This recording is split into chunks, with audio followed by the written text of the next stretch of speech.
logramos o mellor resultado das eleccións europeas soas da historia do BNG e é, dende logo, unha enorme responsabilidade. Galiza ten problemas reais, problemas aos que hai que darlle saída dende Bruselas, e a primeira iniciativa nosa vai ser unha ofensiva contra o proxecto de Altri. Dende o minuto cero do escano,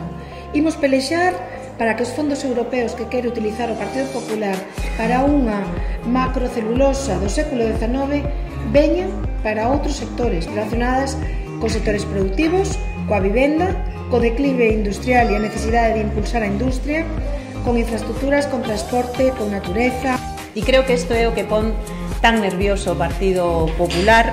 que o BNG ten máis forza que nunca, que estamos en Bruselas desde o minuto 1 para defender os intereses deste país e que imos ser o único escano ao servizo dos galegos e das galegas, porque nós non temos que obedecer ordes nin de Madrid, nin desde Bruselas, e a nós simplemente nos dan ordes os galegos e as galegas que a quen nos debemos.